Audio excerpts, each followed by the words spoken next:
Shalom, lac, que la paix de Dieu soit avec vous. Avant de commencer, nous avons chez vous le pasteur Etougué Alani Patrick, auteur, conférencier et administrateur.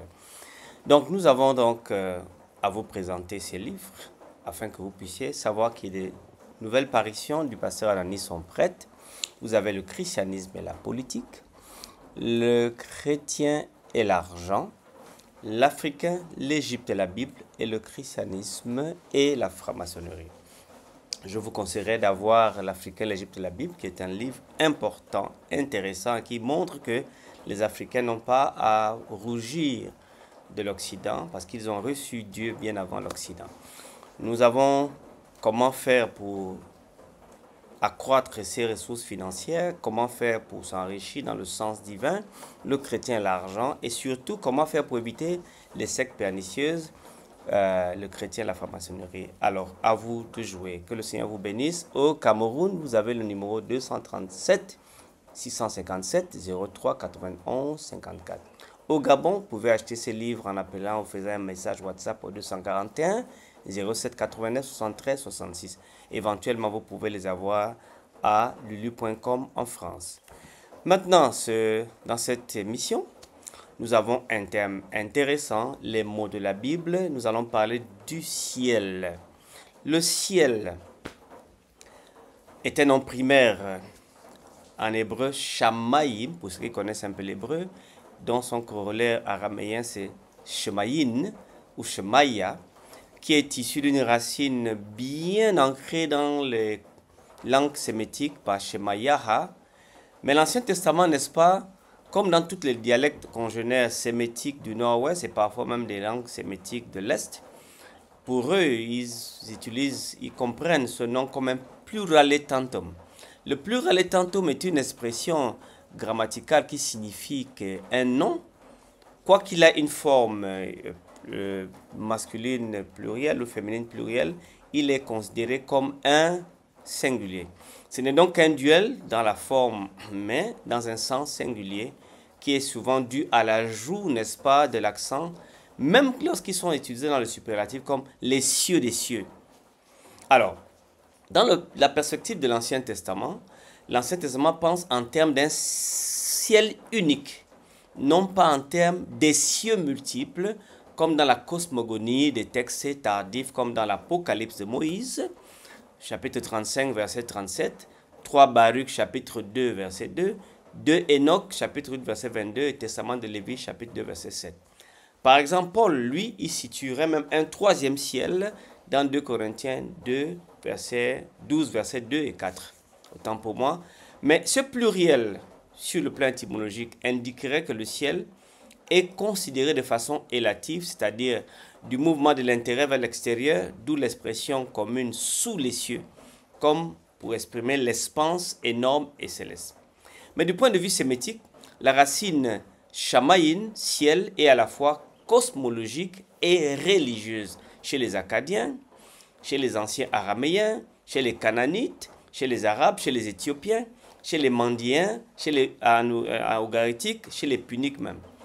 Dans son utilisation, l'Ancien Testament distribue ce terme 402 fois dans la Bible hébraïque et 38 fois dans la section araméenne par Shemayin.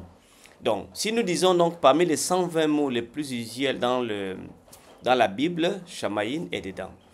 Alors, dans la cosmogonie de l'Ancien Testament, Shamayim dénote donc le cosmos tout entier et ses limites les plus reculées. Alors, Salomon dira: mais quoi, Dieu habiterait-il véritablement sur la terre? Voici, les cieux des cieux ne peuvent te contenir. Vous comprenez comment ça se passait? Mais sur le plan, si on veut compartimenter les cieux, on peut dire qu'il y a le ciel atmosphérique ou le ciel visible. Voyez-vous, Genèse chapitre 1, verset 1 dira: Dieu dit que les eaux produisent en abondance des animaux vivants et que les eaux volent sur la terre vers l'étendue du ciel. Genèse chapitre 1, verset 11. Et chapitre 7 également dira à peu près la même chose, verset 11. Genèse 1, verset 20, Genèse 7, verset 11 disent la même chose. Alors le ciel atmosphérique donc est au-dessus de nos têtes c'est dans lequel se meuvent les nuées du ciel et les oiseaux du ciel, toujours presque traduit par ciel, 376 fois par lui second. Genèse chapitre 8, verset 2, Genèse 27, verset 28. Alors, nous avons également le ciel sidéral, au-dessus de l'atmosphère, où se trouvent les planètes et les étoiles. Dans le texte Genèse chapitre 1, verset 1, le premier verset, c'est l'espace immense dont les savants ne font qu'entrevoir les dimensions vertigineuses auxquelles fait allusion le premier verset de la Bible. Au commencement, Dieu créa les cieux et la terre. Hashamaïm veut Ares. Donc, l'expression les cieux et la terre signifie en fait l'univers tout entier. Bereshit bara Elohim veut être Hashamaïm et Ares. Pour souligner ici encore cette immensité, l'Écriture parle parfois des cieux des cieux. Genèse chapitre 1, verset 14 à 17, Genèse 15, verset 5, Ézéchiel 32, verset 7 à 8. Alors, Dieu est le maître du ciel et de la terre. Maintenant, Paul amène une autre dimension, une dimension intéressante, une dimension que vous devez peut-être savoir. Paul dit, dans 2 Corinthiens 12, 2 à 14, il amène une autre dimension que nous devons voir. C'est ici, Paul dit, je connais un homme en Christ qui fut il y a 14 ans enlevé jusqu'au 3e ciel et fut dans son corps, je ne sais. Si ce fut hors de son corps, je ne sais. Dieu le sait. Fut enlevé dans le paradis. Donc, vous voyez, Paul situe le 3e ciel dans le paradis dans le 3e ciel. Ici, cette 3e division du ciel comme la demeure sainte de Dieu, où est localisé son trône, qui est le lieu de sa majesté. C'est le lieu de sa majesté, là où nous voyons le Seigneur se mouvoir, et aussi il juge les impies à l'exemple de Sodome et Gomorrhe, Genèse 19, verset 24. Il écoute les prières et accorde son secours à ceux qui sont sincères, le psaume 20, verset 7. Et là où sa parole prend origine, le psaume 119, verset 89 dit que la parole de Dieu a origine dans les cieux. Le Nouveau Testament, par contre, lui, il traduit Uranon, qui est un génitif pluriel, par cieux. 292 fois de l'Ancien Testament, la Septante, mais le Nouveau Testament traduirait Uranon 91 fois par cieux. Mais le singulier Uranos, 153 fois par ciel, tandis que dans l'Ancien Testament, la Septante traduit 193 fois par ciel. Donc, Uranos, c'est la partie de l'univers que l'on nomme avant la Terre, avec laquelle elle constitue un univers. D'autre part, ce ciel est le lieu qui domine la terre, d'où s'exerce la souveraineté de Dieu.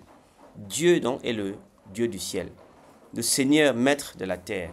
Le ciel est dans un point cosmogonique et moins un lieu qu'un point de départ de la seigneurie, n'est-ce pas, divine. Dieu envoie ses anges depuis le ciel. Matthieu 24, 31. C'est de là où il envoie des anges. C'est de là qu'il se révèle et il fait entendre sa voix. C'est de là qu'il envoie le feu de sa colère. C'est là également qu'il a fait monter Jésus après la résurrection. Luc chapitre 9. Et c'est très intéressant de savoir ça. Et s'asseoir tous les croyants qui sont ressuscités et qui seront à la droite de Dieu à la fin des temps. Apocalypse chapitre 20, verset 9, surtout Éphésiens chapitre 2, verset 6. En ce sens, comme l'a fait le judaïsme tardif, le ciel est un des noms de Dieu. Parce que lorsque Jésus bénissait les pains pour nourrir les 4000, les 5000 personnes, il leva les yeux vers le ciel pour dire sincèrement qu'il leva les yeux vers Dieu. Comment appliquer ce mot dans nos vies? Dieu siège au ciel et la terre est le domaine des hommes. En ce sens, la distinction ciel-terre exprime la distinction radicale Dieu-homme, c'est-à-dire la transcendance de Dieu. Selon la cosmogonie des anciens peuples, le ciel donc désigne d'abord une région inaccessible. Située en haut, une voûte solide qu'on appelle le firmament sépare le monde d'en haut, céleste, et celui d'en bas, terrestre. Elle s'en trouve pour laisser passer les richesses divines, la pluie, la manne, l'esprit. Au-dessus du ciel visible et au-dessus des eaux d'en haut se trouve le ciel invisible, les cieux des cieux. Ça, c'est très, très important. Selon la tradition apocalyptique, la terre a son destin écrit déjà dans le ciel. Prier pour que tout s'accomplisse sur la terre, donc, comme au ciel, sur la terre à l'image du ciel, c'est demander simplement à Dieu que la terre soit ce qu'elle doit être selon le plan divin. C'est prier pour que son règne de paix à sa seconde venue en gloire sur la terre se manifeste. Restez connectés. La semaine prochaine, dimanche prochain, nous allons voir un mot aussi important que ciel, c'est la circoncision. Shalom les cas, que le Seigneur vous bénisse.